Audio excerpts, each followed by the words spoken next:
The NFL, Joe Burrow is the least accomplished. Getting better. 1,000,000%. I 1,000,000% believe that the Dayton Flyers are afraid of the Wright State Raiders. That's why they come up with every excuse in the book not to play them. There it is. The hottest take of them all. It's the Justin Kinner Show, presented by Frickers, live on 1410 ESPN Radio. Another loss for the Reds, another error for Ellie De La Cruz, another big contract dished out by the Cincinnati Bengals. Just another day of, well, being fans here locally of our local teams. How about that? Welcome in. Happy, what is today? Tuesday. I don't even know what day it is. Justin Kinner Show. Justin Kinner with you here. Excited to be with you here. We're getting closer and closer to the big game, not the game. Of course, that's how you cap off the season, but it is the biggest game of week 1 in college football. Ohio State, Texas. Jason Fitz, Yahoo Sports. We're going to hang out with him coming up here around the corner. Excited to chat with him. What do you guys want to start out with? The Reds are plummeting, or the Bengals finally did something good and got a deal done? Which one do you want to start with? Let's start with the Bengals. Let's kick the show off with the Cincinnati Bengals, shall we? How about this happen? So this happened yesterday. In the middle, not really in the middle, it was as the show was ending, that the Cincinnati Bengals finally get a deal done with, of course, our guy Trey Hendrickson. Shaw says, how about we start off? Shaw wants us to start talking about them soft-ass Buckeyes. A lot's been made of banning of Dave Portnoy. And, Shaw and I, you and I, we disagree on a lot of stuff. I don't know what to believe, whether they banned him or not, but I do think it's a soft look. If I'm Ohio State, you just won a national championship. I would love, I don't mean to, you hijacked the show, Shaw. You see what you did? You got me all thrown off here. No. We're going to wait. We're going to talk about the Dave Portnoy thing. Jason Fitz is going to hang out with us coming up here around the corner. But Shaw, to be fair, I did think it was a soft move. And if in fact they were trying to effort to ban him from coming to the shoe, I think that's a soft move. As far as that goes. But that's not what we're opening up with. The Cincinnati Bengals yesterday, it was announced as the show was ending that the hold-in with, of course, our guy Trey Hendrickson has officially come to an end. Bengals and Trey Hendrickson reached an agreement yesterday on a $14 million raise for this upcoming season, boosting his 2025 salary up to $30 million. Now, again, Max Crosby's getting 35. We know Myles Garrett, TJ Watt, 40, 41, respectively in that range. Trey Hendrickson getting up to 30. I actually think that's a fine number. I think that he could have got 35. I still would not have put him in that category with the Myles Garrett, TJ Watt, 40 mil. I can't. Trey is not worth 40 mil a year. But 30 mil a year, I think, is the sweet spot. 30 to 35 in the range for Trey Hendrickson. So I had said for a while that if the Bengals cave and pay him, that I was going to actually criticize the Bengals, because if you were willing to pay him this whole time, why would you not have just paid him to begin with, to avoid the drama, to avoid the noise, to avoid the mess that always seems to follow the Bengals? To their credit, they paid him, yes, but they did it in a way that I'm a fan of. Jay Morrison, who was on with us a couple weeks ago, I remember one of the final appearances that he had on Off the Bench with us. We asked him to predict how all of this was going to unfold. And one of the predictions that he had was, and by the way, he did predict Labor Day signing. Just a week before Labor Day, but that's besides the point. But that the last appearance he had with us on Off the Bench, he had said that how they envision it going is eventually they're going to work out a deal where they're just going to give him a huge bump in pay for 2025, and then that way he's happy for this season, and the Bengals will be happy to not have to give guaranteed money to someone into their 30s. Still think it's a silly philosophy. I think it's absolutely ridiculous. I don't, Cleveland makes a lot of mistakes with money. I get that, but I don't think they're going to regret giving Myles Garrett money into his 30s. The Steelers aren't going to regret giving TJ Watt money into his 30s. The only thing this tells me is that teams are not afraid to give a player money into his 30s if they are a once-in-a-generation type talent. I just don't think that the Bengals look at Trey Hendrickson that way. The prediction that Jay Morrison had about how this was going to be handled is how it played out. And I think this was the best for both sides.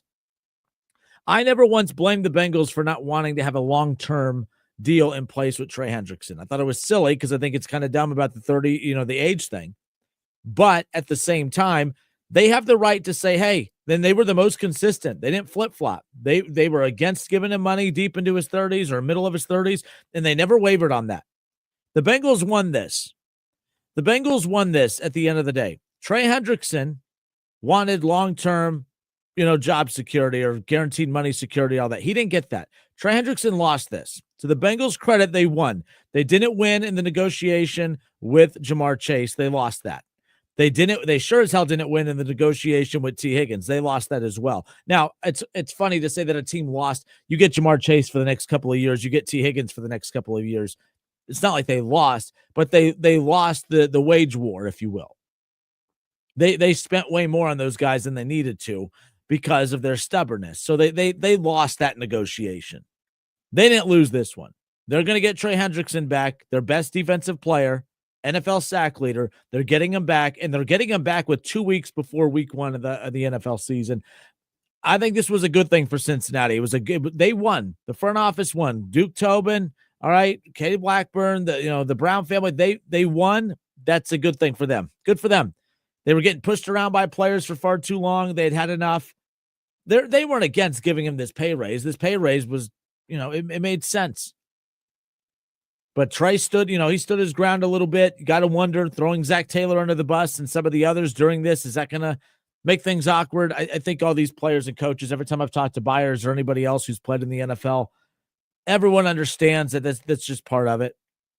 Micah Parsons, if things get better in Dallas, he's going to show up to practice. He's going to move forward. If Dallas ever wins anything big, if they make the playoffs, he'll hug Jerry Jones. It'll all be water under the bridge. It just gets a little dicey, gets a little bumpy.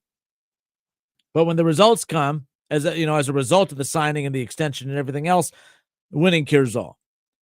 Will winning cure all in this situation? It doesn't matter. Trey Hendrickson's in the Bengals are in a very good spot here because they could tag him after this year. Now it's an expensive tag. It's like a 36 to 40 mil tag, but that's the thing. If Trey Hendrickson goes out and balls out again and has 15 plus sacks on the season and they tag him, well, that's all guaranteed money to Trey Hendrickson. He wins that, and the Bengals get another year of the NFL sack leader or one of the best pass rushers in football. Trey Hendrickson will be tough to replace. If Trey Hendrickson didn't play, if the Bengals would have moved on from Trey Hendrickson, they would not have been able to find a suitable replacement for him. Okay, Shamar Stewart's not the replacement for him, and maybe he is, but let's say that Shamar Stewart becomes the replacement for Trey Hendrickson. Okay. You've replaced Trey Hendrickson's production, but how much better is the defense? What the Bengals need is a duo. They need that tandem. There's a reason the Raiders were looking to find a way to add Trey Hendrickson there with Max Crosby. There's a reason the Browns kicked the tires on potentially adding Trey Hendrickson with the Myles Garrett. There's a reason that a lot of teams were stepping up, trying to, the Lions were linked to it for a little bit. There's a lot of teams, they don't have the Bengals mindset of, well, we have Trey Hendrickson, we have our pass rusher. No, you need both. You need two guys that are going to be good at getting to the quarterback and guys that could stop the run. That's the problem with Trey Hendrickson. He can't stop the run. But overall, I think it's a good move for Cincinnati. I bury them a lot, but I can respect the fact that they stuck to their guns on this. That they didn't back down. They didn't waver on this. For anyone that thinks, oh, what do you mean they caved? They gave them a lot of money that they didn't have to for this upcoming season. That was the right thing to do. They weren't against doing the right thing when it came to that. They just did not want to give the money deep into the back end. Still think that's silly, but that's where we're at as far as that goes. Now, the question I have for Bengals fans is this, because it's all about perspective too and how you want to look at it. Did the Cincinnati Bengals have a good offseason? Do they have a good offseason? Now, the homer spin on this is, and I've seen it from Cincinnati media who needs access to the team, so they say nothing but glowing things about them. I disagree wholeheartedly. Did they have a successful offseason? I have never seen a team fight so hard to keep a non-playoff roster intact. I am dumbfounded at just how hard. Think about it. It is August, what is today? The 26th. So August 25th. The Bengals, from the time Joe Burrow started his little media tour at the Super Bowl week, all the way to August 25th. That's how hard the players and the front office were fighting to get these deals done and to find a way to find some common ground. And all they ended up with was the same exact damn roster from last year, along with Noah Fant. I don't think this has been a successful offseason at all. I've never seen a team fight so hard to keep a non-playoff roster intact the way that the Bengals just did. If they would have done all three of those moves, Jamar T and Trey Hendrickson, and then they were aggressive in free agency, Now that's a different story. This isn't about the moves they made. It's more about it seems like this is all watered down because of what they didn't do around it. Shaw says, I disagree. If they were going to hold on this long, then they may as well have held on longer, such a chicken bleep organization. I disagree. I think that the Bengals needed Trey Hendrickson. Now, I say that knowing that I've also said in recent weeks that, hey, they had the worst defense in the NFL with you. They could have it without you.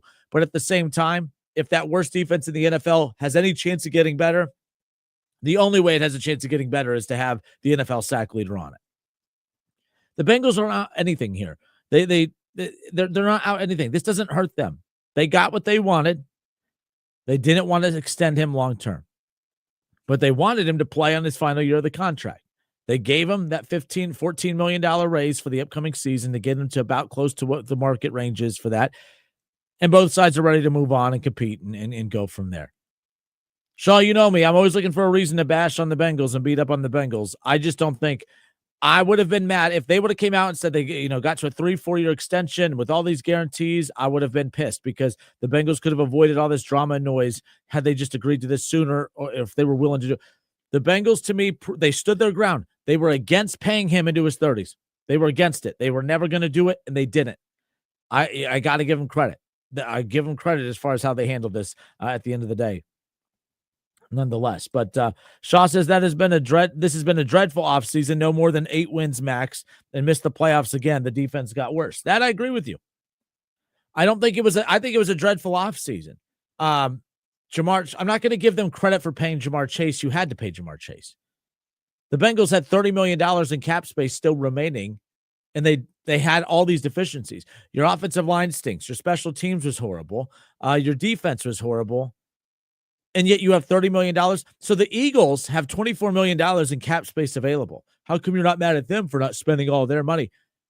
No team is perfect, but damn it, the Eagles, they're going to sit on some of that money to roll over into next season. They don't have a lot of deficiencies. I'm not saying they're perfect, but they're the defending Super Bowl champions, and they're pretty damn buttoned up on every facet of the ball, right? Like, I think when you are a team like the Bengals that has as many deficiencies as they do, to come into this season with close to $30 million in cap space still available, and you have all these holes, I think that's a problem.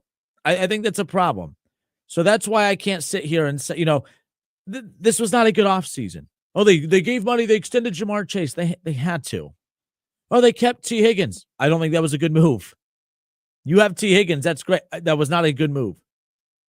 Because when your defense is putrid this upcoming season, you're going to wish that the money that they wasted on a second number 1 wide receiver that they didn't need could have been used to fine-tune and add weapons to this defense for a new defensive coordinator coming in. So I disagree. I agree with Shaw. I mean, like, at the end of the day, I do not think that the offseason was a good one for the Bengals. And this caps off the offseason. I know we're technically 2 weeks away from the regular season, but this was an offseason problem that lingered into the preseason.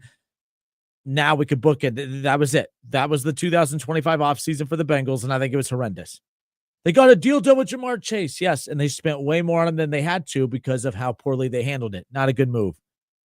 You got Jamar Chase for $20 million more than you should have spent over the duration of that contract. And then on top of that, you take the $20 million more on the full length of the contract plus the $30 million a year for T. Higgins. You just wasted $50 million that could have been used elsewhere to improve this team.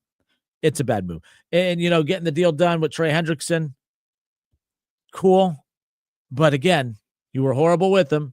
You'd have been horrible without him. It's a smart move. The way they did it, I thought, was a smart way to go about that one. But it's underwhelming. Everyone's like, man, the Bengals, they got Jamar Chase, T. Higgins, and Trey Hendrickson done. I thought they were cheap. I've never said they're cheap. I said they spend money poorly. This was proof of it. They didn't spend money wisely. This was a bad offseason. It just was. Your defense was horrendous. You had Noah Fant. Your defense was horrendous. You bring back Mike Gesicki. I don't know what to say about that, but nonetheless, it all comes down to how does the regular season go? How do they make the playoffs? But I don't think they did enough to make any kind of, I just don't think they're going to be very good. I think the offense is going to be fantastic. I just don't think this team's going to be very good when it's all said and done. All right. the Justin Kinner Show presented by Frickers. Frickers, your home for fun food, sports, and spirits. Let's see. It's 3:20. Is that what we got? Yep. Jason Fitz is going to join us in 5 minutes. We'll be right back. Jason Fitz with Yahoo Sports. Ohio State getting set to take on Texas. And if I'm not mistaken, I think Kev just sent a text. Of course, he's going to jump in and hang out with Jason Fitz tonight. So we'll be right back. Justin Kinner, Kev Nash, and Jason Fitz when we come back.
And the Justin Kinner Show, presented by Frickers. Frickers, your home for fun, food, sports, and spirits. I'm Justin Kinner, and look who tagged in. What up, though? What the hell you want? Why'd you come in? Heard you got a cool guest, man. Oh, you didn't want to? Oh, I wonder what I Kinner's see you doing. all the time, man. By the way, look at the. I'm gonna have to order another one. So this one doesn't fade. I need it to stay crisp. Yeah. I thought you was talking about how good it fits on you now. Oh no, I'm gaining weight again. I gotta fix that. We gotta fix that. But nonetheless, band noon kickoffs. It's taken off today because of the Portnoy thing. Oh yeah. Nonetheless, banned and then unbanned, but still maybe banned, according to Bobby Carpenter. I'm not really sure what's going on, but I love media beef. Big beef. We welcome you guys back again. Justin Kinner, Kev Nash, hanging out, and not to hang out with me, obviously to see you guys, but because we kick off our season weekly interview with our guy Jason Fitz. Jason, good morning. How are you? Good afternoon, whatever the hell it is. I'm spectacular, boys. Like, it feels good. And look, unpopular opinion, I think noon kickoffs rock. Like, look, I'm all in on noon kickoffs. I know y'all don't like them.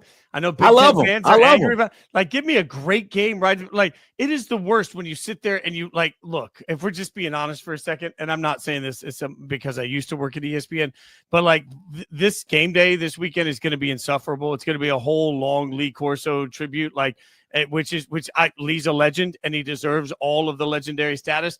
But like, man, I'm just so excited for college football. I just want to talk about Paul, right? And so like, I'm looking forward to Big Noon and all the drama that's going to come with it, and then get me straight to a great game. It's the worst when you go through the whole hour, 2-3 hours of pregame shows, and then all of a sudden you're like, yeah, I'm so excited for Middle Tennessee at Minnesota. Yay! I'll go run errands. Like, give me a great game at noon. So like, I know Ohio State fans hate it. I love it.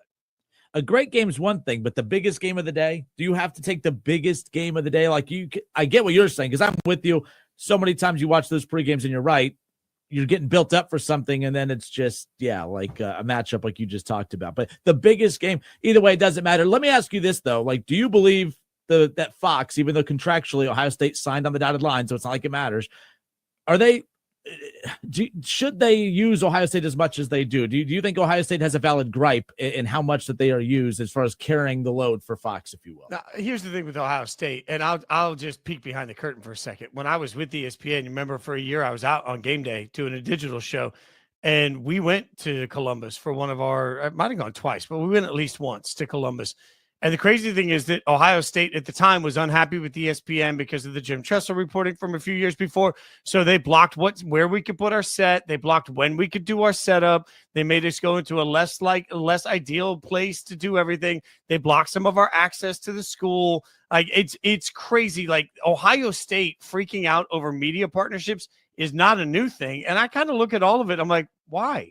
Okay, so even if you don't like the way you're being covered, it's a free advertisement. Like, you're going to get hours of free ads on Fox all day over the fact that you've got this big moment in Columbus. And like, at the end of the day, if reporting for previous years or Portnoy's fandom or whatever it is, if it hurts your feelings, who cares? Like, this is about the visual spectacle of college football. And Columbus is one of the coolest places in the world for the visual spectacle. Just go out there and be the awesome college football city that you are. And don't worry about everybody else's petty drama. Be the bigger place. Be the better one. And take the shine while you can get it.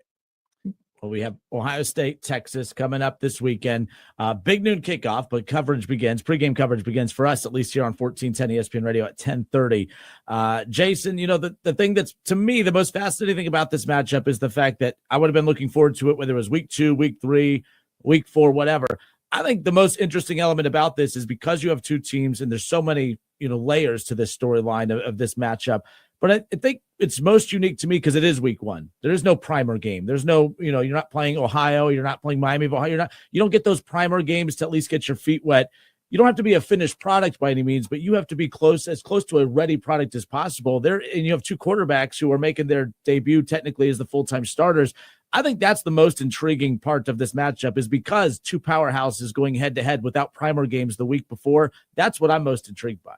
Yeah, in fact, Josh Pate, who does a really good work on college football, is now a partner of Yahoo Sports. Pate said the other day that this is the widest variety of outcomes if you look at the models that he's ever seen. And it's because you could convince me either way.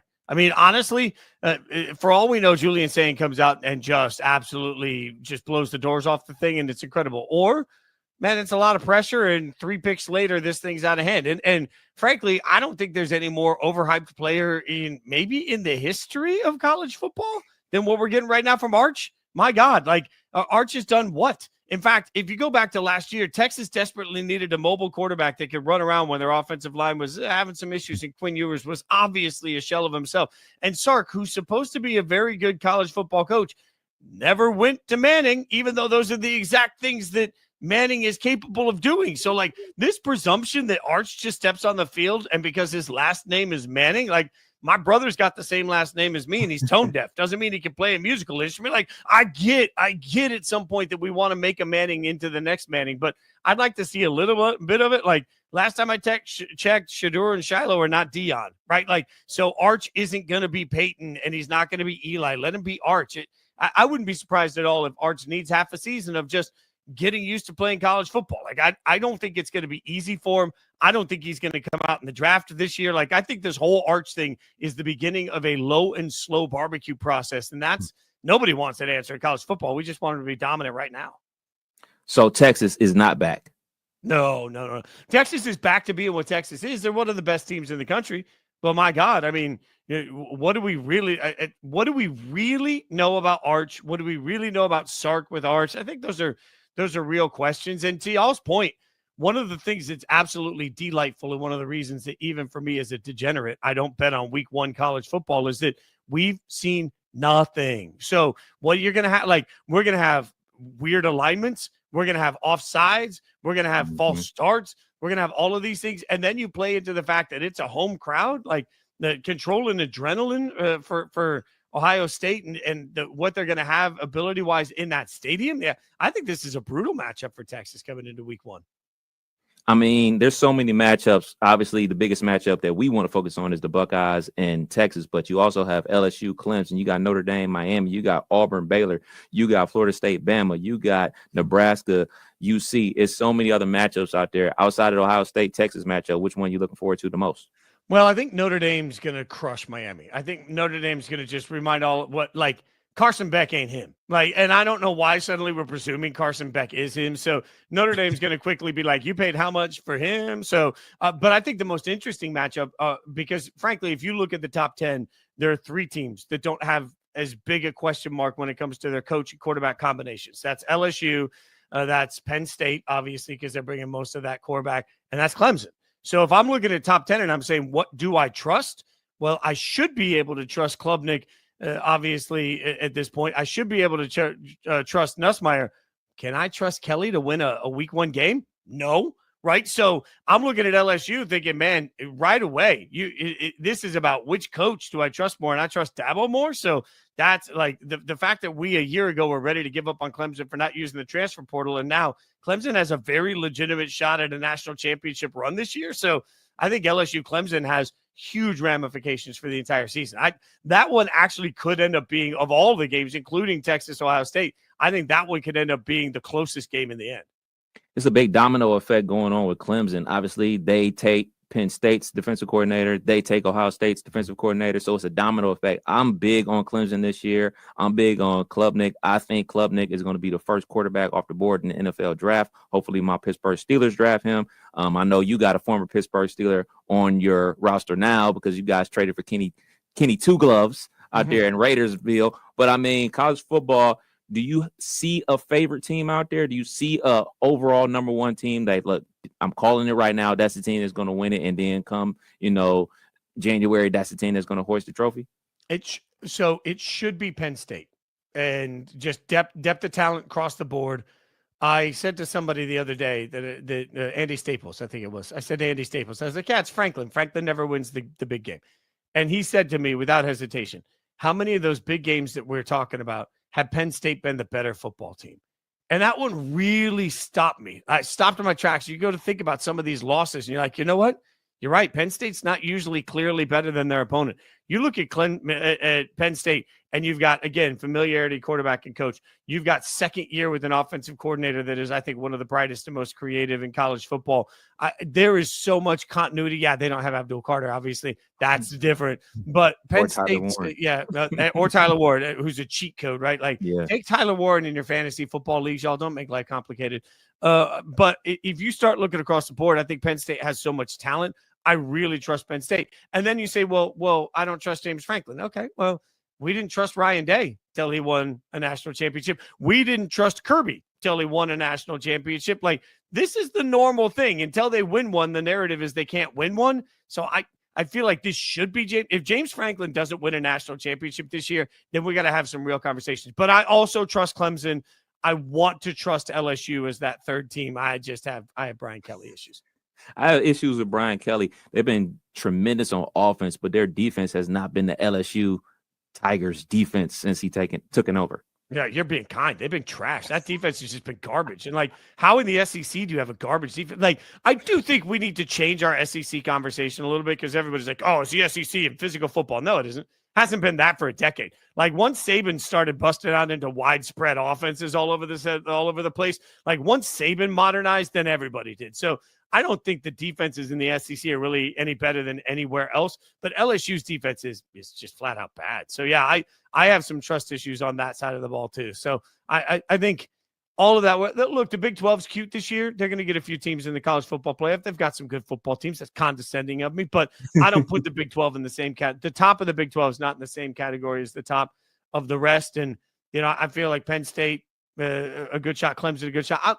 I'd love to add Georgia to that list too, but also I have no idea if Georgia has a quarterback. So again, these quarterbacks this year are wild in college football. We got Jason Fitz with us here, the Justin Kinner Show, presented by Frickers, live with you here on a Tuesday. Jason, you were bringing up, you guys were talking about James Franklin. And so, the unique thing is, 2 years ago, Michigan, Jim Harbaugh, he had a reputation of not being able to win rivalry games, win the big games. Well, he had to win enough big games to win a national championship. Ryan Day, same narrative last year, not able to win the big games, won enough big games to win the national championship. James Franklin is set up with that same exact challenge from the last two national championships, champions. And they have the same pedigree because it's the most experienced roster in college football, very similar to Michigan and Ohio State the last 2 years, or at least with a lot of experience there. But what would you like, blank or bust? What is it that Penn State has to do? Is it championship or bust? Kevin and I have debated this before. I think now that the playoff has expanded so much, just like in its 12 teams versus 68 teams in the NCAA tournament for basketball, I get it. I just think now the playoff is too wide to put national championship or bust on any team. Maybe you disagree.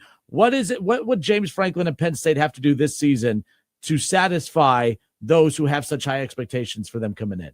I honestly think they have to at least make the championship game. I don't think you have to win a championship, but you got to make it to that game. Like, look, I said this last year. People laughed at me at the time, but I'm like, as we were prepping for the playoffs, I kept saying, look, you beat Boise State and SMU, and people are just going to say so. Like, and that's real.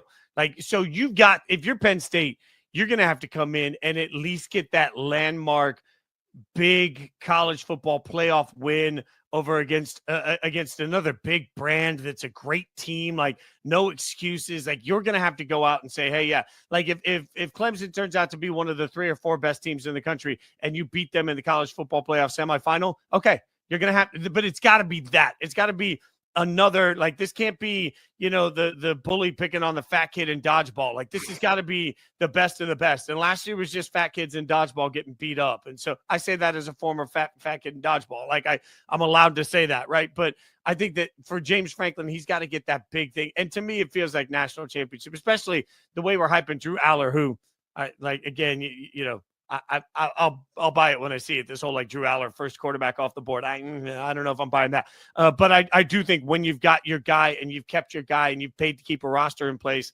man, you got to get to the championship game. I know you got to get out here in a few. Last thing on the way out. Ryan Day last year, I mean, he was fired, then wasn't fired. He was going to quit. He was going to, last year it was very similar to the very first year of the 14 playoff. It was one of the biggest storylines in championship history. When you look at how Ohio State with the third string quarterback would go on to win a national title. And then last year, another storied national championship run, of course. But the narrative of him not being able to win the big games, yes, that could be put to rest after what happened last year. You beat Tennessee, and you go on and you blow out Oregon in the Rose Bowl, you take care of Texas, and then Notre Dame, and a chance to make it 5 straight wins against high-quality opponents like that against Texas coming up. But you know how finicky Buckeye fans could be. You know how the narratives like to get spun. If they lose to Texas coming up on Saturday, do some of those narratives come creeping back in for Ryan Day? Like, does that how much did that national championship cure as far as the national perception of Ryan Day and the Buckeyes? Nationally, the perception on Ryan Day and the Buckeyes is incredibly high. Like I think even if they lose to Texas, you look at it and say, okay, like a great football team beat another great football team. We all know that this is really about Michigan. You're asking me about Michigan. And I know that this is the unpopular. I got killed on y'all's show when I said it before. I'll say it again. They don't raise a banner for beating Michigan. And this is where everybody says, well, you don't get it. I do get it. I just don't care. Like at some point, this is the thing. Like, I get it. I understand why you want to beat Michigan, but you know what Michigan didn't do last year? Win the national championship. So you know what they're going to remember in 10 years? Most college football historians are going to look back and they're going to say, oh man, oh yeah, that 2024 season. Yeah, the Ohio State won the national championship that year. Only Ohio State and Michigan fans are going to follow that up with, yeah, but they didn't beat Michigan. Because at the end of the day, they don't raise banners for that. Modern college football has reduced the significance of rivalries. You may not like it. You may not want to accept it. I have. So what you're really asking me is how much pressure is there on Ryan Day to beat Michigan? And the answer to that is stupidly a ton. There shouldn't be. Like, guess what? Like, there's just part of me that just the troll in me, the lover of chaos in me, hopes that they lose to Michigan, like, get smoked by Michigan by 40, and then go out and win the national championship again. I want to see just how far this thing can go. Like, how many titles in a row? If you have a Saban-like run and you win like championship, let's say Ohio State wins 5 straight championships, but they lose all 5 times to Michigan in the process, I still won't care. And I just want to watch the collective explosion of college football fans everywhere when they have to realize that because of college football playoff expansion and the way we do things now, your favorite rival, the Iron Bowl, doesn't matter, right? Alabama wins, loses the Iron Bowl. Who cares? They got to win national championships. Like, the game doesn't matter. Nobody wants to hear it, but it doesn't matter. I love when we bring on guests who share my same opinion that Kev gets mad at me for. Are you going to get mad at Fitzy? He has a hard out. He has a hard out. Oh, look at that. Look at that. Well, until next time. Continue next week. We'll meet again. Yeah. We'll meet again next week. That's perfect. Ohio State, Texas, who wins? Set us up with that. Ohio State wins. Ohio State wins by a touchdown. All right. Fair enough. Simple. Go Bucks. Jason Fitz, Yahoo Sports, every week going to hang out with us. Appreciate you, Jason. Take care. Thanks for having me, boys. Appreciate you. All right. Good stuff. Jason Fitz, appreciate his time. Justin Kidder, Kev Nash, Dayton's ESPN Radio. We'll be right back.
The voice of the Buckeyes, Paul Keels. Ohio State opens the season Saturday, August 30th against Texas. We'll be on the air with the AEP Energy Buckeye pregame show beginning at 10:30 a.m.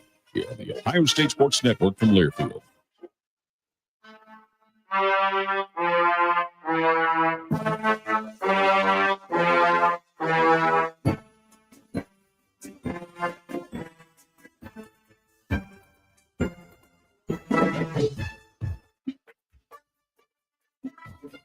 The Cincinnati Bengals get the deal done with Trey Hendrickson. We opened up the show with that. Shout out to Jason Fitz. Appreciate his time.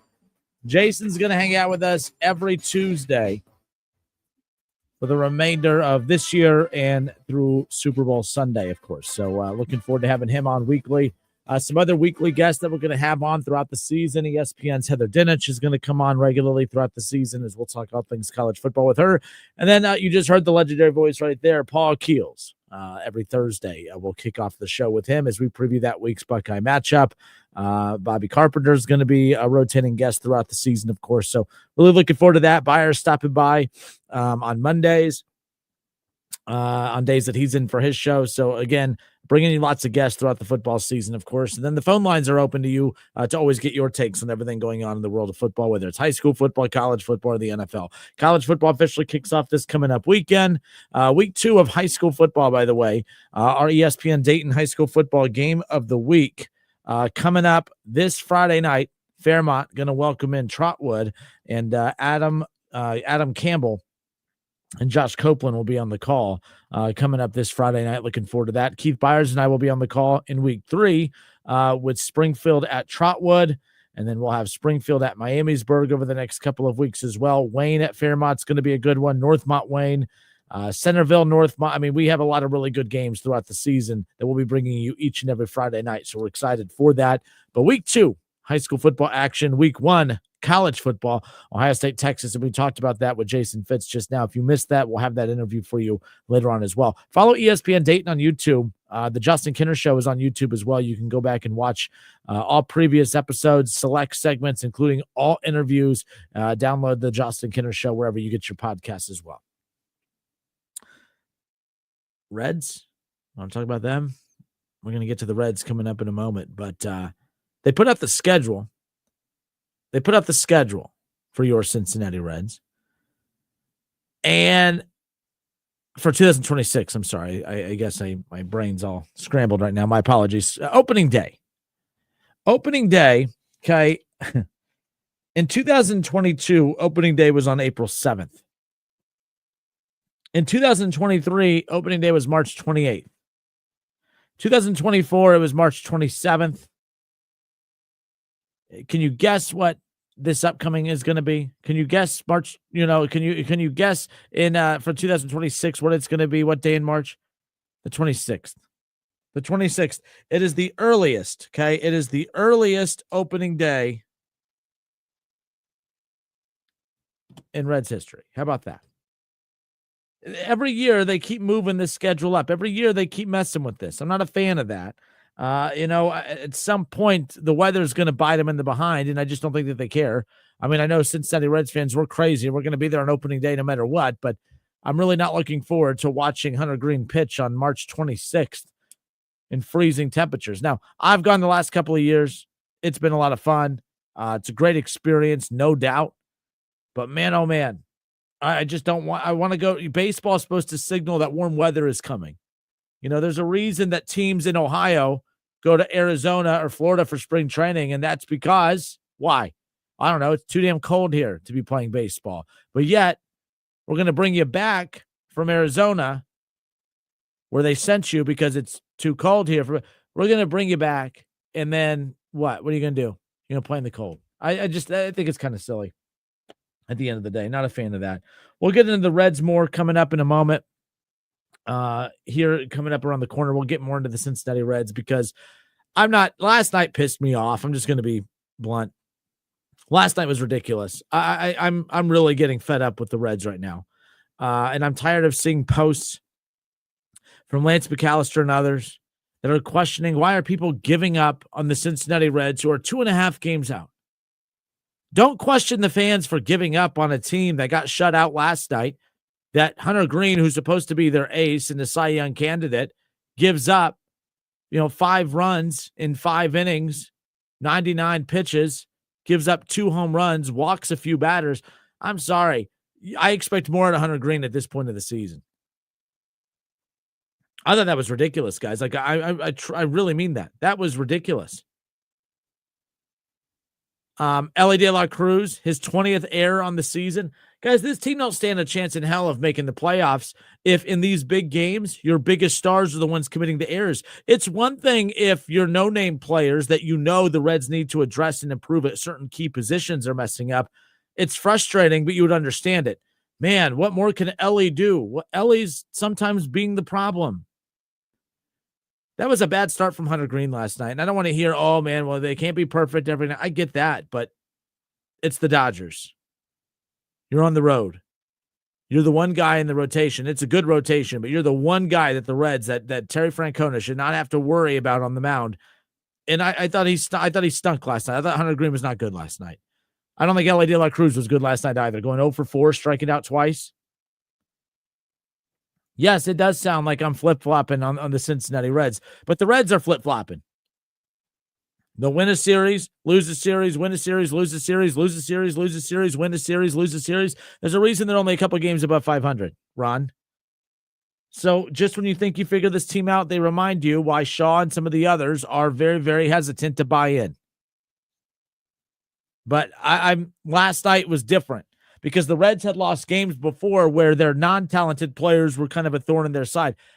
They played the Milwaukee Brewers last week or week before, whenever it was, and they lost a game because their superstar player, Ellie De La Cruz, couldn't throw it to first base. They lost a game last night because their Cy Young candidate pitcher had a non-efficient outing, walking batters, only striking out 2, giving up 3 runs, or giving up 5 runs, 3 of those earned, giving up 6 hits. I'm sorry, but when I think it's more demoralizing when you lose games that your stars lost you. Ellie lost that game last night. Hunter Green lost that game last night. How about the bottom 4 in the order? Okay, the last 4 batters last night go combined 0 for 13 with 4 strikeouts. Ellie De La Cruz hitting in the 3 spot. You add him into that. All right, you add him into that. Now we're talking about 0 for 17 with 6 strikeouts. I'm sorry, I'm going to be very aggressive on Ellie De La Cruz, because this is a guy that's going to think he's too good to be here in a few years. And yet, while he is here, not having his biggest games when the Reds need him most. Is anyone else mad about that? Am I overreacting? I don't think I am. It is one thing if your non-talented players come up short against the Dodgers. It is one thing if your non-talented players cost you a game against the Dodgers. It's a completely different conversation when Ellie and Hunter Green are why you lost to the Dodgers last night. Hunter Green and Ellie De La Cruz, I put in the future Dodger category. But yet, they're why they lost to the Dodgers last night. So I am going to be critical. Ellie De La Cruz, it's just a fundamental ground ball. What are we doing? But Barry Larkin, if I have to hear Barry Larkin's name one more damn time about how many times he had so many X amount of errors in his, early season, I don't care. I don't care. When Ellie stops committing these errors, there won't be criticism. While there's errors, there's criticism. I don't know what we're like. And a lot of times it's a lot of like older people that are well older than me. They like to tell me how soft my generation is, how we always need a trophy and a pat on the head. But yet you're the soft ass fans that are sitting here telling, well, just be patient. He's young. He's young. He just give him a few years, by golly, and he'll get it. But yet your generation's the one that calls my generation soft. I don't get that. I don't want you guys to be picketing outside the Great American Ballpark saying to get rid of Ellie De La Cruz by any means. But guys, last night, that was ridiculous. It really was. I mean, the Reds were within striking distance, but the game was done. With the second Ellie let that ball go through his legs and they scored a couple more runs, insurance runs, it was over. I'm going to repeat myself one more time. It is one thing if your non-star players don't show up against the Dodgers and you lose. That happens. And then you know what happens? I'm going to crack this mic and say, come on, Nick Krall, you got to get better talent around these guys. Example of that is the Cincinnati Bengals. Joe Burrow, Jamar Chase, T. Higgins, they weren't why the Bengals lost all those games last year. Those dudes showed up every single week, which is why they got not from me necessarily, but that's why they get a pass from so many people, because everyone was able to look at their stars and say, man, it's upsetting that you're losing all these games, but they're doing their part. Last night, Hunter Green was not doing his part, and Ellie did not do his part. And that's a problem. You know, there's a reason that everybody sympathized with Joe Burrow, Jamar Chase, and T. Higgins, and they said, man, come on, Duke Tobin, Katie Blackburn, Brown family, come on now. You're generational talent, and you're wasting it. They're the bad guys. Right now, you guys want to talk about, well, Nick Kroll needed to get this, and Nick Kroll needed to get that. Ellie De La Cruz needs to get down in a stance and field a freaking ground ball. How about that? How about that? Hunter Green? I mean, it's not your fault you've been injured all year, but you've missed 12-plus starts this year because you can't stay healthy. You missed a lot of games last year because you can't stay healthy. The least you could do when you're healthy is show up and put your team in a position to beat a team like the Dodgers. Now, I get it. I'm being overly critical because Hunter Green has been money more nights than not. But last night was a night where the Reds desperately needed him to be money. I don't care what the reason is. I don't care, oh, well, you're going to have that sometime. No. You're from your star players who are going to get paid a crap ton of money someday. No, they don't get to have off nights. I mean, they're going to. Doesn't mean that they're immune to criticism. At least not from this show. Not from me. Man, Ron Howard says throwing errors and strikeouts, same story. I mean, yeah. Yep. Chad says agree 100%. And just to be clear, because I have to throw this disclaimer out there, I'm an Ellie fan. I'm a Hunter Green fan. I'm a Reds fan.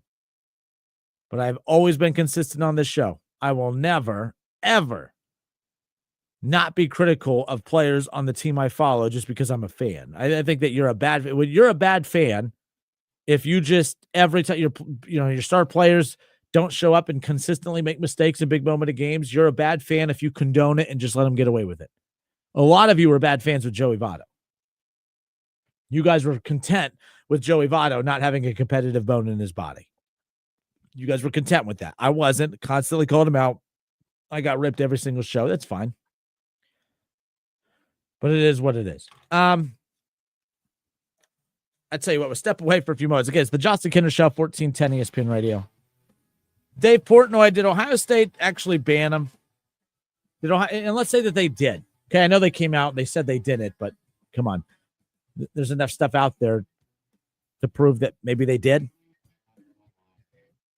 Did they have the right to do it? Should they have done it? Who's in the right? Who's in the wrong? We'll get to that when we come back. Are you Team Portnoy or Team Buckeye on this? We'll discuss when we come back.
All right, then we are back. Justin Kinner with you here, Dayton's ESPN Radio 1410 Wing AM. Ann Anderson, she responds to a Reds conversation saying that the Reds never perform well on the West Coast, haven't for 50-plus years, but I agree. If they are serious about making a playoff push, they all need to step up, and I even stayed up to listen to it. And I really need my beauty sleep. Ann, thank you for listening. If you missed the last part of the show, I was like 7-0. The Reds get shut out last night. I'm over it. I'm not giving up. 30-plus games left on the season. So it's one of those where that's not a lot of time, but that's a lot of games. They're running out of time, but they have games, if that makes sense. Like, it's just, I'm at the point now where the only reason the Reds are mathematically still in this, it's not because of something that they're doing. It's something that the Mets aren't doing. And that's, well, winning the way that they're supposed to. The Mets are constructed to win a lot of games. They were financially put together to compete in October. And right now they're trying to find every way possible not to get there. So it's just one of those where, you know, I saw a post earlier today mocking fans saying, I can't believe that the Reds are 2.5 games out and yet everyone's giving up. I just don't understand it. Stop acting like you don't understand it. You know, you understand it. And if you don't understand it, then I have a lot of questions. But I understand it. You know, when you're face of the franchise, superstar shortstop, can't field a fundamental ground ball consistently, and he's supposed to be a guy that is so good that we're already bidding farewell to him because he's already wearing Dodger blue, constantly makes mistakes in big moments of games against the biggest teams. Guys, like, he made the critical error that cost the Reds runs in Game 2 against the Brewers that the Reds ultimately lost, a game that they had the lead for pretty much the entire game. They lost. He lets a fundamental routine ground ball right between his legs last night, gives up multiple runs, and although the Reds were down already at that moment, that definitely secured the deal for the Dodgers because between Hunter Green, the face of the franchise, between Elly De La Cruz, the face of the franchise, committing his 20th error of the season, by the way, and you have Hunter Green, who, again, he's been money more times than not. But it doesn't mean that I just give him a pass for not showing up last night. That was ridiculous. I'm going to be very, very critical. I hold my star players to a lot higher standards than the role players. You know, I see people get mad at Trevino. I see people get mad at all the role players. But yet when Elly messes up, well, you know, you look for every excuse in the playbook. Like I said earlier, my favorite's the Barry Larkin one. Barry Larkin, you know, he was 23 years old. He was, you know, he was committing errors too. I don't care. I don't care. And if I was alive back when he played and Twitter existed and I was on radio, I'd be bitching about it then too. But I do know that if I was alive and doing the show back when Barry Larkin was playing and he was committing errors in his early 20s, the Justin Kinner show, you would have tuned in and it would have been me saying, Barry Larkin has to be better. He can't be committing all those errors. And then years later, when he stopped committing all those errors, the Justin Kinner show, Justin Kinner would have been saying, man, so much fun watching a shortstop not commit errors. Yeah, that's how this works. So when he gets to the point where he's not committing errors, guess what? Kinner won't be complaining about him committing errors because he won't be committing errors, and he shouldn't be committing this many errors. And it's not just the errors. Errors are going to happen. But it's the timing in which they happen. It's the moments in which they happen. It's the games in which they happen. You lost a game against the Brewers. You played a role in the loss last night against the Dodgers. These are series and games that you need. So, yes, I'm being very, very critical. Very, very critical as far as that's concerned. But nonetheless. All right. Ohio State, you know. Look, the Dave Portnoy thing, by the way, I think Dave Portnoy is absolutely hilarious. I think he trolls my team. But I think he does it in such an entertaining way that I don't think I've ever once got mad at Dave Portnoy. In fact, when you give someone like him material, that's on you. Ohio State has given that dude so much material over the years that as a fan, I can't be mad at that. That's why I get mad, like, you know, half the time, you know, when you guys, like, I know when I'm making good points because whenever you go to insults right away, that's how I know I'm making good points. When you can't counteract anything with good quality points, you just start making fun of me. And that's how trolls work. And that's basically, you know, kind of what's going on in this particular situation. He says a lot of things about Ohio State that are true. Ohio State has been soft for quite a few years. Ohio State has been pushed around and punched around by Michigan. Michigan has done a lot of winning in recent years, and they, won the Big Ten a few times. They win to get to the national championship. They win a national championship. So it was fun watching his come up as far as that's concerned. And then I love Fox's decision to add him to the Big Noon Kickoff pregame show. ESPN Game Day was getting kind of stuffy and stale.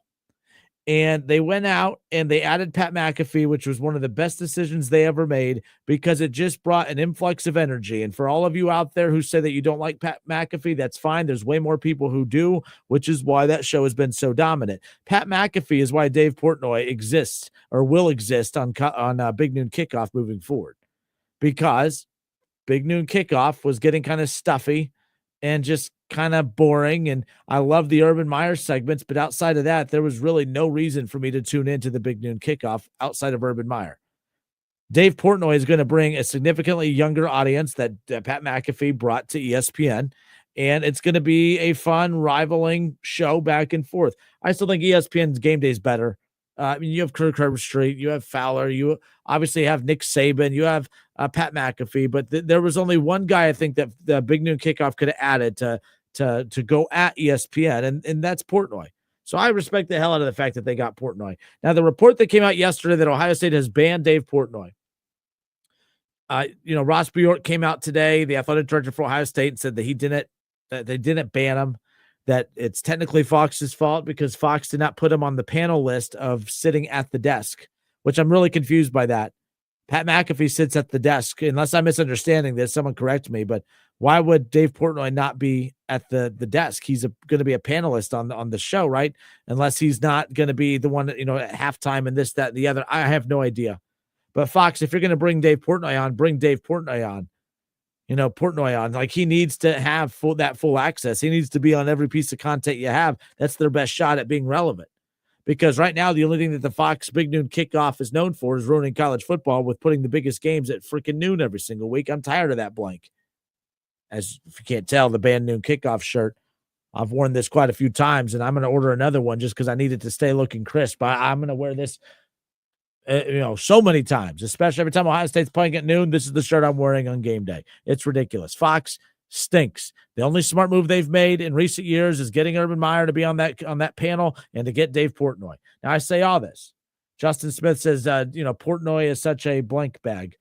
I mean, okay, you're a Buckeye fan. He bags on your Buckeyes. I get it, but I think he's entertaining as hell, and that's why he's on that panel. I find it all to be very intriguing, by the way, because Urban Meyer, a Buckeye, on that same panel with Dave Portnoy, who Dave Portnoy has absolutely destroyed Urban Meyer. He's absolutely destroyed Ryan Day in Ohio State, and Ohio State is pretty much on Big Noon Kickoff every single week. So I love the drama, the intrigue. I'm intrigued by it. I'm going to tune in to College Game Day. I'm going to tune into the Big Noon Kickoff because I'm fascinated to see what that dynamic is going to be like. So banning him, and they said that they didn't. I believe Ohio State, who was used to getting their way on everything, was trying to find a way to keep him out of the stadium. And I think it's soft. So and this is all they're too dumb to understand that when you swing at Dave Portnoy, you're going to look bad in that situation. You're not you look soft. If anything, have the ego. You are the Ohio State University. You just won a national championship. With great pride, you should welcome Dave Portnoy onto your campus. Yes, he's going to troll. He's going to say his whatever. Let him. You are the defending, reigning national champions. Why are you trying to keep someone off your campus that is a fan of your rival school? That's soft, man. But at the same time, I love the wrinkle to all of this. This rivalry, Jason Fitz earlier said that this rivalry doesn't matter. This rivalry matters. I've always been an advocate of saying that it's not everything. This rivalry matters big time, but it is not everything. Like I said, the moron fans that said, "Man, I'd rather beat Michigan than win a national championship." I don't respect that opinion at all, not even a little. Oh, but you should respect everyone's opinions, not that one, not that one. I think he's entertaining. And by the way, the fact that the fact that he garnered a reaction out of all of you, Dave Portnoy was the right addition. He was the perfect addition. There was not one other person. No, because he doesn't know football. Or he doesn't know football enough to be able to bring him on. Like Shane Gillis would have been absolutely killer but again, he's a comedian. He's not a football guy. Dave Portnoy is not really a football guy, but again, he works in the sports world, so it makes sense. Bottom line is there was nobody else that the Big Noon Kickoff could have added to their panel to combat Pat McAfee and the impact he's had on game day, except this one. By the way, still not better. Dave Portnoy is not better than Pat McAfee, but he's the only one that you could have added to that panel to combat Pat McAfee. So I hats off to the Big Noon Kickoff, and I think it's paying off already. I don't know who it was in the chat. Someone said earlier that some of this is being manufactured just to get more people talking about it or whatever. Maybe, but I truly believe Ohio State hates Dave Portnoy. Dave Portnoy truly hates Ohio State. And I believe that this was all damage control. But if I'm Ohio State, see, and the other problem I have too, if you banned him, I think that's soft, but own banning him. Again, even when Ohio State, you're soft for banning him, and then you're soft for walking it back. Will you just take a stance on something? Come out and say, yeah, Dave Portnoy, you support a cheating program, you bum. We don't want you on our campus. Okay. Soft, weak, but that's your stance. Stick to it. Stop with the back and forth. Then you come out and say, oh, no, this was a technicality based on, the way Fox set this up. Oh, stop. Stop acting like you are just excited to have Dave Portnoy on your campus. Just own it. Just own it. I will respect that way more than this hiding behind some PR script to save face because they got destroyed on social media. And rightfully so. It is a soft move to ban Dave Portnoy. It is. You're going to let, Desmond Howard's, bum behind on your campus all the time with all the moronic things he says. And yet that's fine. But Dave Portnoy, that's where you draw the line. Stop it. Stop it. If I'm Ryan Day, if I'm Ross Bjork, if I'm Ohio State, I want him on campus because I want him to be here on campus experiencing us continue to be national championship caliber. But this is a soft behavior, in my opinion. So there you go. There you go. It is what it is. You know me. I hate Michigan. Okay. I hate it, but I'm not going to lie to you. When I see Dave Portnoy's face pop up after a Michigan win and an Ohio State loss, I do laugh. I laugh. I think he's funny as hell. I think he's the ultimate troll. I think he's very, very good at it. And yeah, I think he adds a layer to the rivalry that makes it more entertaining. Because the only way to enhance a rivalry is to make it entertaining. Because that's the thing about rivalries anymore. They're not entertaining. This rivalry now with Ohio State, Michigan has become entertaining. I care what Dave Portnoy is going to say. I care to see how College Game Day and Big Noon Kickoff, I care to see how differently they're going to cover it or similar or whatever. I care. They're making me care. I care about Ohio State, Michigan in a week that Ohio State, Texas play because of everything going on with Dave Portnoy. This is a win. It's a win for Fox. It was a potential win for Ohio State, but they had to look soft in the process because now instead of talking about the buildup to defending your national championship, we're worried about you banning some sports media guy. It's just soft, man. I don't like it, but nonetheless. All right, 937-518-1410. Shaw, did you think I was going to agree with you? What did you think that I was going to think? Honestly, for how those type of takes have come out the past couple of years, I actually did think you were going to agree with me, believe it or not. Oh, there you go. Yeah, I thought it was really soft. Did. If I'm Ohio State, it would just be an afterthought, They could do, yeah, exactly. Like UD's never banned me from going to their arena. They just buried me way up top after, they used to have me sitting, courtside. And then when I wasn't kissing the ring, all of a sudden they're like, oh no, you got to take the elevator. And, you're way up there. Yeah. Like they could at least do that. They would never ban me, but my goodness, they're going to make my experience not as great. That's what they could have done for Dave Portnoy. Right.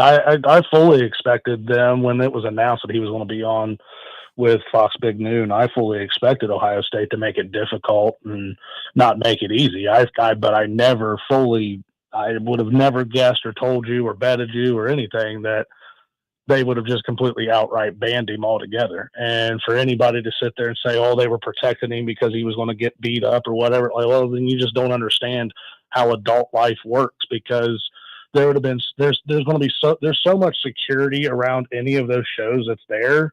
Like no human being's going to get to him at any point in time. And if they do, they would have to go through extreme measures to do it. When I went to the Rose Bowl, because we went and we found where the Fox panel was set up. I mean, they have a barricade with a huge pocket around them to keeping them separate from the fans. I mean, like, and it's just and also like, let's not. Oh man, he's going to get his ass whooped and blah blah blah. If Dave Portnoy does, it's because he's going out into the fans, instigating stuff. But at the same time, like that's also Fox's responsibility to manage. Stop acting like Ohio State. They're trying to be the do-gooders and we're protecting him. Oh, stop. You're not protecting them. Deep down, you probably want it to happen. Let's be real. It's Fox's responsibility to protect them, but don't use that cowardly excuse. Yeah, I thought that was soft at the end of the day. I 100%. And at the end of the day, what are you actually really doing? You're probably giving Portnoy exactly what he wants anyway. Oh, you punch Portnoy. That is going viral in less than 5 seconds. Ask Roger Goodell how that worked. How that worked. I mean, it's insane. And some of the best content he's put out was sneaking in to the Super Bowl and all that other stuff and everything like that. And by the way, all that doesn't. If you're Roger Goodell, who runs a billion-dollar industry, giving attention to him, and he's not like a nobody, but you're the commissioner of the National Football League, and you're spending time trying to find ways to ban him. You know, the Ohio State University just won a national championship and finding ways to keep him out. I don't care that their athletic director came out and said that that's not the case. I know how these universities work. They're very manipulative. They're not going to come out and say you're banned, but they are going to manipulate things to make your experience not so great. Trust me. And I'm with you too. It doesn't make any sense if Fox is going to hire him to be on the crew. There's no way they're not going to write his name down on the sheet saying that he's on the panel. He's on the desk. So the whole entire response just makes it look even softer. But real quick though, do you find it interesting that they, knowing how much he hates Ohio State and he has crapped all over Urban Meyer, and there's the animosity between Ohio State and Fox, like it does seem. And I'm not like, oh, boo-hoo for Ohio State. I'm just saying it just seems like Fox has no regard for the interests of Ohio State whatsoever. And that's not like I'm not doing the Homer, oh, boo-hoo, everyone's out to get us thing. But I'm trying to figure out who hates who more. Ohio State hates Fox for continuously putting them at noon and riding their coattails every single week. But Fox sometimes does some stuff that I'm like, man, they don't give a rip what Ohio State thinks about them either. This Dave Portnoy thing, they didn't have to do this. They're doing it even though they know it's going to piss off the Ohio State brass, and it obviously has. That's what led to this news this week. I'll take my Michigan stuff off, and I'll meet you halfway on that one, and sit there and say, yeah, it's a move that I think ultimately they don't care about because they're getting exactly what they want out of it. They're getting the clicks, they're getting the talks, they're getting everything out of it, what they want.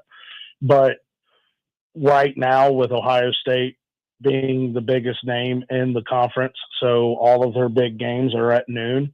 It looks like the Big Ten is Fox is crapping on Ohio State, but I will rewind back to 2021 and I'll put my Michigan stuff back on.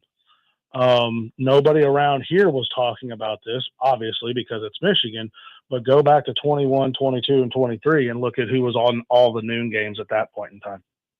It was a certain team wearing maize and blue. Now that could also go into the feeding of what you're talking about right now. I don't think, and this is not to stir the pot, I don't think it was because like Michigan was the biggest sports story week in and week out in 23 in 23, like they were the biggest sports story. So they were the best. They were one of the best teams. Yes. But I think they were one of the biggest draws just because of all the drama and the black cloud that was following that program for those years. I would agree with you if it was just 23, but almost every one of our games in 21 and 22 were at noon as well. And they were all pretty much all on Fox. So I will go with the good. I'll keep my maize and blue on. That's because that they were probably arguably, if not one of the best teams in the Big Ten at that point in time. And now you fast forward to 2025, 24, 25, and probably even moving to 26. yeah, Ohio State, that's what the Big Ten got into it for. That's what they signed the money for. That's what they're collecting the checks for, is to put the scarlet and gray on at noon. And like, you play Texas, yeah, they're darn right going to play that game at noon o'clock. Here's a little foreshadowing to week 2 week 2 of 2026. Oklahoma will be going to Ann Arbor. Guess when that game will be played? Noon. No. So, I mean, now where I've met Ohio State fans halfway with all of this, and it was when it was announced, 5-6 years ago when Fox did this. I don't remember exactly fully when they went to Big Noon. I didn't like it then, and I don't like it now. There's no reason why Texas Ohio State isn't being played at night. There's no reason why some of the big games that Michigan had in that 21-23 run, why those games weren't played at night. It's all grotesque to me, because it's just well, we're going to collect our money, and then on the back end of it, we're going to whine and complain about it as well. So we get money on both sides of it. But it is what it is. But I completely, and if it wasn't for Dave Portnoy, we wouldn't even have a Pat McAfee. That gets forgotten too. So. Yep. And But, Pat McAfee and Urban Meyer doesn't get along with him either. So they're no, they do not. But about the Trey stuff, I told you if the Bengals did what they were going to do, I was going to come on here and I was going to rip that organization. And this is exactly what I'm going to do. I agree with you to the point that Peyton Bunch had to do what they had to do. Where I disagree with you is if they paid $14-15 million to Trey Hendrickson, then they could have paid $14-15 million to some other young defensive end that they could have went and got 4 or 5 months ago, and they could have just let Trey Hendrickson walk or do whatever he was going to do. I get tired of this organization sitting back, doing what they have to do at the very last minute, and then somewhat reaping benefits for it. It's not happening with me this time. They are a chicken bleep organization. They are the cheapest organization in sport. I don't care. You can throw out Formula One. You could throw out tennis. I don't care what it is. Throw any professional sport out there to me. They are the cheapest organization in sport. And it's absolutely ridiculous. What they did to those Hall of Fame guys and to the Ring of Honor guys, and what they're doing to them. You're a $1 billion organization, and you can't pay for a flight, and you can't pay for a hotel. And not only that, you're not even going to buy them seats into the suites. You're going to buy them just regular seats out there in the lower common area. Like, it's all of it is ridiculous. It's petty, and it just shows an organization that is clueless to this day and age of anything in sports, media relations. What you did to the pregnant lady of the football player, the list just goes on and on and on and on and on.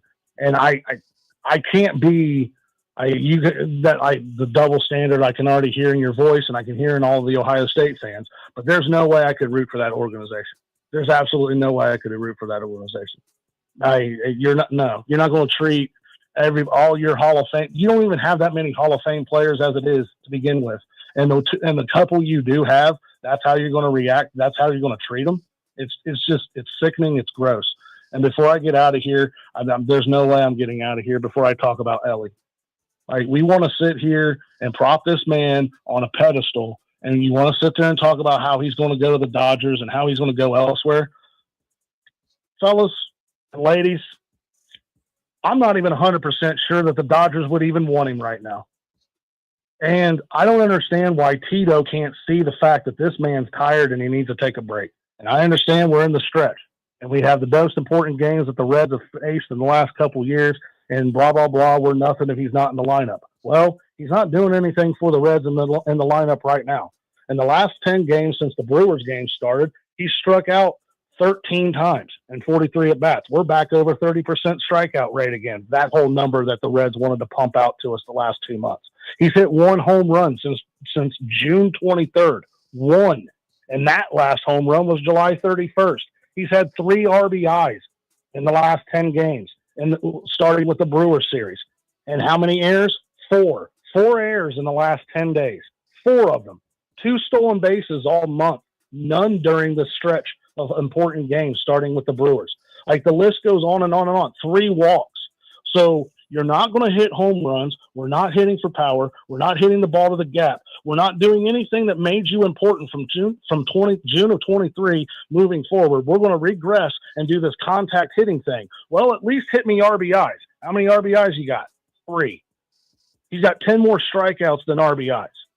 Sooner or later, this city is going to wake up to what Ellie is, and it's not about his flashy little gold necklaces around his neck. It's not about how many gloves he wears when he actually does get on base. Yes, he might be the fastest man in baseball. What'd that do for Billy Hamilton? What'd that do for Billy Hamilton? Absolutely nothing. He was out of the league in less than 5 years. This guy will be out of the league in less than 5 years until he gets his head out of his rear end, actually starts working on fundamental baseball, and gets back to just shutting up and playing baseball. That's all I got. Go Blue. No. Damn it. You still pretty much said the phrase I'm not like you to say. We're not praising that cheating team up north on this show. No, Shaw. No. Just saying. The Justin Kinder Show, presented by Frickers. Frickers, your home for fun, food, sports, and spirits.